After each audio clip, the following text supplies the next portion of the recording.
Assalamualaikum warahmatullahi wabarakatuh. Sobat Muslim, jumpa kembali di Explore Islam atau Exis Channel, wadah untuk menebarkan ilmu dan kebaikan. Nah, pada video kali ini kami akan menyuguhkan dan membagikan keberkahan, kebaikan, dan ilmu tentang hadis-hadis yang berkaitan dengan sholat. Apa saja hadisnya? Anda bisa menyimak video ini sampai dengan selesai. Dan jangan lupa klik tombol subscribe, like, dan komen untuk mendukung terus channel ini agar terus berkembang dan berkah. An Abi Hurairah qala sami'tu Rasulullah sallallahu alaihi wasallam yaqul inna awwala ma yuhasabu bihil 'abdu yaumal qiyamati as-salatul maktubah fa in atammaha wa illa qila unduru hal lahu min tatawwu fa in kana lahu tatawwun ukmilatil fariidah min tatawwu'i thumma yuf'alu bisairil a'malil mafruḍati mislu dzalik. Artinya, dari Abu Hurairah ia berkata, saya mendengar Rasulullah Shallallahu Alaihi Wasallam bersabda, sesungguhnya pertama-tama perbuatan manusia yang dihisab pada hari kiamat adalah salat wajib. Maka apabila ia telah menyempurnakannya, maka selesailah persoalannya. Tetapi apabila tidak sempurna solatnya, dikatakan kepada malaikat, lihatlah dulu, apakah ia pernah mengerjakan salat sunnah. Jika ia mengerjakan salat sunnah, maka kekurangan dalam salat wajib disempurnakan dengan salat sunnahnya. Kemudian semua amal-amal yang wajib diperlakukan seperti itu. Hadis riwayat Khamsah dalam Nailul Autor juz 1 halaman 345. Man sholal bardaini dakhalal jannah. Barang siapa yang mengerjakan salat bardain, yaitu salat subuh dan asar, maka dia akan masuk surga. Hadis riwayat Bukhari nomor 574 dan hadis riwayat Muslim nomor 635. Dari Jabir bin Abdullah, Rasulullah Shallallahu Alaihi Wasallam bersabda, bainar rajuli wa bainas syirki wal kufri tarkus sholah. Artinya, pembatas antara seorang muslim dan kesyirikan serta kekafiran adalah meninggalkan sholat.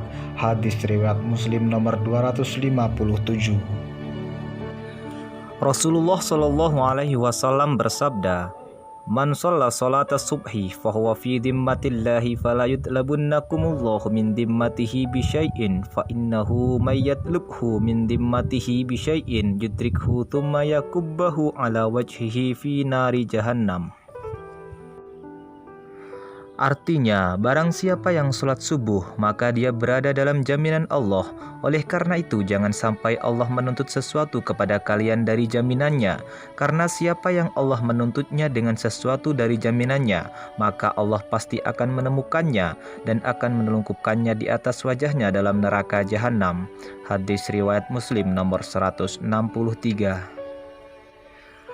Buraidah bin Al-Husayb Al-Aslami berkata, aku mendengar Rasulullah Shallallahu Alaihi Wasallam bersabda, al-ahdul ladzi bainana wa bainahumus sholatu faman tarakaha faqad kafar. Artinya, perjanjian antara kami dan mereka orang kafir adalah sholat. Barang siapa meninggalkannya, maka dia telah kafir. Hadis riwayat Ahmad, Tirmizi, An-Nasa'i, dan Ibnu Majah. Nabi Shallallahu Alaihi Wasallam bersabda, inna asqala salatin alal munafikina salatul isya wa salatul fajri walau ya'lamuna ma fihi ma la tauhuma walau habwa. Artinya, sesungguhnya salat yang paling berat dilaksanakan oleh orang-orang munafik adalah salat isya dan salat subuh. Sekiranya mereka mengetahui keutamaan keduanya, niscaya mereka akan mendatanginya sekalipun dengan merangkak. Hadis riwayat Bukhari nomor 657 dan Muslim nomor 651. Dari Sauban radhiyallahu anhu, bekas budak Nabi Shallallahu Alaihi Wasallam, beliau mendengar Rasulullah Shallallahu Alaihi Wasallam bersabda, bainal abdi wa bainal kufri wal iman as-shalah fa idza tarakaha faqad asyraka. Artinya, pemisah antara seorang hamba dengan kekufuran dan keimanan adalah sholat. Apabila dia meninggalkannya, maka dia melakukan kesyirikan. Hadis riwayat At-Tabari dengan sanad yang sahih. Rasulullah Shallallahu Alaihi Wasallam bersabda, An Amr bin Shu'aib an abihi an jaddihi qala Rasulullah Shallallahu Alaihi Wasallam, muru sibyanakum bis shalah li sab'i sinina wadribuhum 'alaiha li asri sinina wa farraqu bainahum fil madaji'. Artinya, dari Amr bin Shu'aib, dari ayahnya, dari datuknya, ia berkata, Rasulullah Shallallahu Alaihi Wasallam bersabda, suruhlah anak-anak kecilmu melakukan sholat pada usia 7 tahun dan pukullah mereka bila lalai atasnya pada usia 10 tahun dan pisahkanlah mereka pada tempat-tempat tidur. Hadis riwayat Ahmad dan Abu Dawud dalam Nailul Autor juz 1 halaman 348. Rasulullah Shallallahu Alaihi Wasallam bersabda, An Anas bin Malik radhiyallahu anhu qala, furidat 'ala Nabi sallallahu alaihi wasallam as-salawatu lailata usriya bihi 50, thumma nukisat hatta ju'ilat 5, thumma nudiya ya Muhammad innahu la yubaddalul qaul aladayya wa inna laka bihadhil khamsi 50.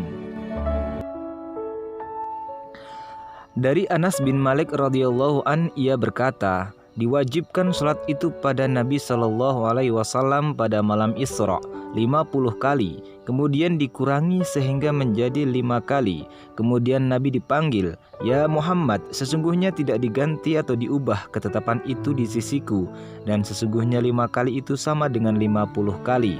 Hadis riwayat Ahmad, Nasai dan Tirmizi mensahihkannya dalam Nailul Autor juz 1 halaman 334.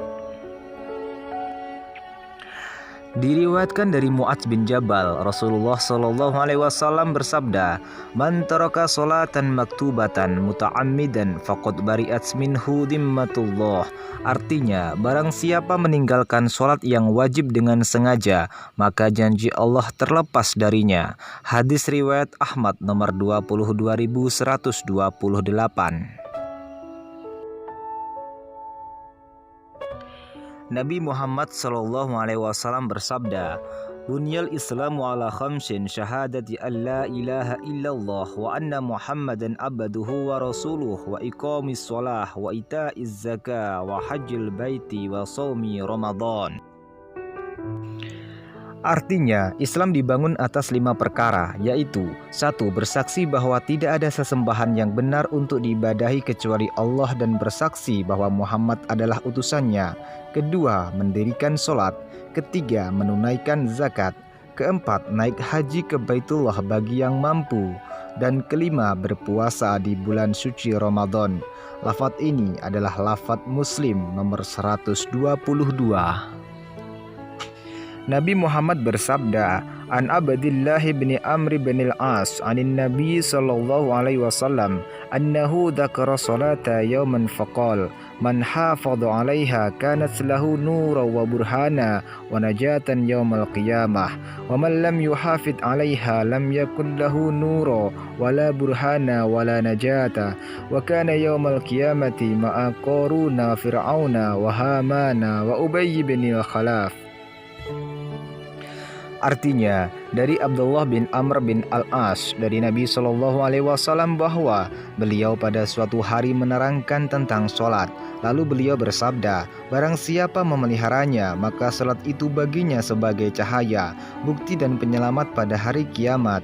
Dan barang siapa tidak memeliharanya, maka sholat itu baginya tidak merupakan cahaya, tidak sebagai bukti dan tidak pula sebagai penyelamat. Dan adalah dia pada hari kiamat bersama-sama Qarun, Fir'aun, Haman, dan Ubay bin Khalaf. Hadis riwayat Ahmad dalam Nailul Autor juz 1 halaman 343.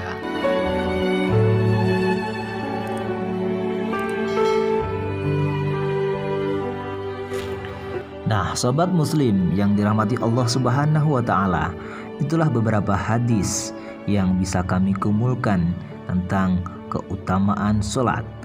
Terima kasih banyak sudah menonton channel ini, semoga bermanfaat dan share sebanyak-banyaknya untuk kebaikan dan keberkahan kepada orang lain. Terima kasih banyak. Wassalamualaikum warahmatullahi wabarakatuh.